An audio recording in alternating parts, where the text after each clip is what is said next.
নমস্কার বন্ধুরা, আমার জগা খিচুড়িতে তোমাদের সবাইকে স্বাগত জানাই। বন্ধুরা, আজকে আমি তোমাদের সঙ্গে গাজরের হালুয়ার রেসিপি শেয়ার করব।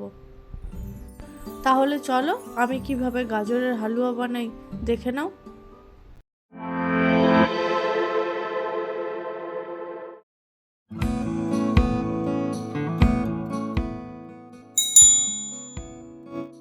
গাজরের হালুয়া বানানোর জন্য 500 গ্রাম গাজরকে আগের থেকে খোসা ছাড়িয়ে গ্রেটারের সাহায্যে এইভাবে গ্রেট করে রেখেছি।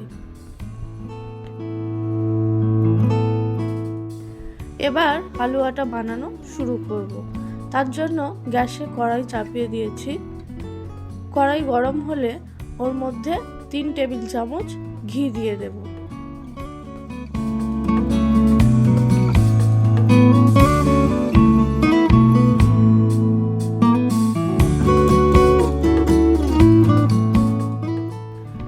ঘিটা গরম হলে ওর মধ্যে কিছুটা পরিমাণ কাজু বাদাম দিয়ে দেব।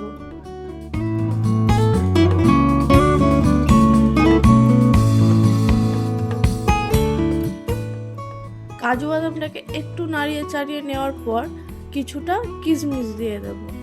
এখন কাজু আর কিশমিশটাকে হালকা ভেজে নিয়ে উঠিয়ে রাখবো। কাজু আর কিশমিশটা ভাজা হয়ে গেছে, উঠিয়ে নিলাম। এবার ওই একই ঘিয়ের মধ্যে গ্রেট করে রাখা গাজরটা তুলে দেব।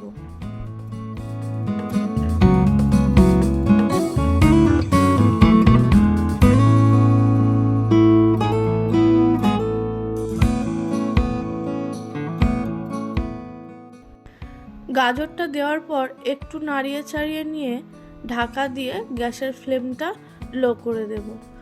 ঢাকা দিলে গাজরটা যাতে একটু তাড়াতাড়ি নরম হয়ে যায়। তো বন্ধুরা, ঢাকনাটা খুলে গাজরটাকে আবারও একটু নাড়িয়ে চাড়িয়ে দিচ্ছি। দেখতেই পাচ্ছ গাজরটা নরম হওয়া শুরু হয়েছে আর ওর থেকে জলটাও ছাড়া শুরু হয়েছে।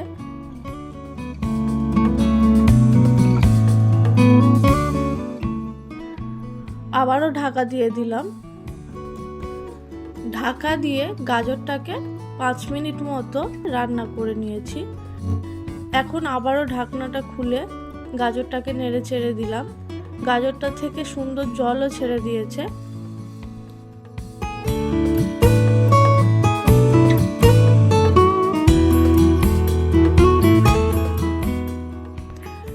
এবার গাজরটার মধ্যে 2 কাপ দুধ দিয়ে দেব।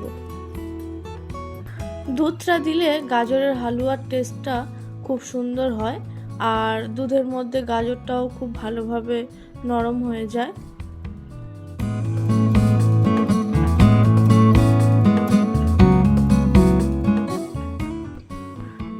তো দুধটা দেওয়ার পর আবারও ঢাকা দিয়ে 10 মিনিট হালুয়াটাকে রান্না হতে দেব। বন্ধুরা, 10 মিনিট পরে ঢাকনাটা খুললাম। গাজরের হালুয়াটাও সুন্দর ফুটে গেছে। এখন গাজরটাকে ভালোভাবে নাড়িয়ে চাড়িয়ে দিয়ে হাতা দিয়ে একটু তুলে দেখে নিলাম যে গাজরটা সিদ্ধ হয়েছে কিনা।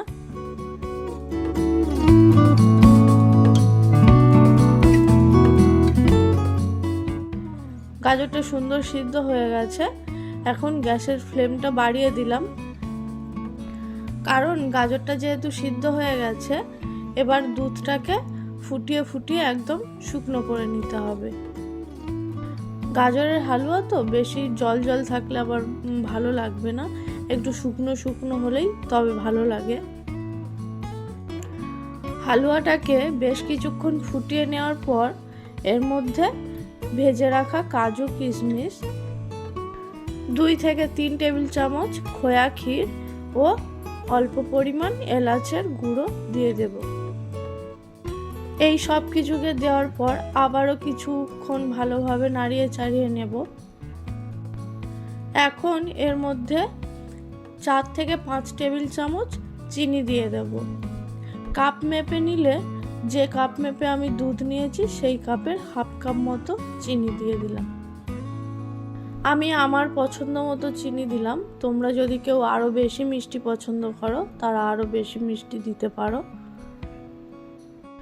চিনিটা দেওয়ার পর আবারও কিছুক্ষণ রান্না করতে হবে, কারণ চিনির থেকেও জল ছাড়বে। তো বন্ধুরা, হালুয়াটাকে এইভাবে কন্টিনিউ নাড়তে নাড়তে একদম শুকনো করে নিতে হবে।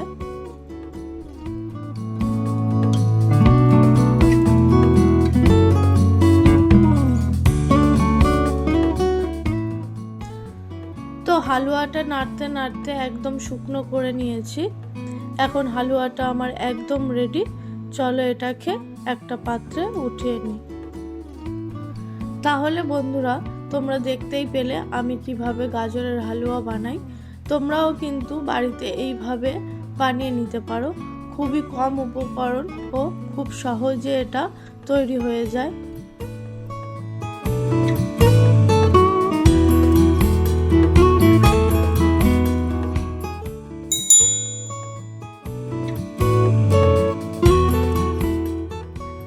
তো আমার আজকের রেসিপি তোমাদের কেমন লাগলো অবশ্যই কমেন্ট করে জানিও।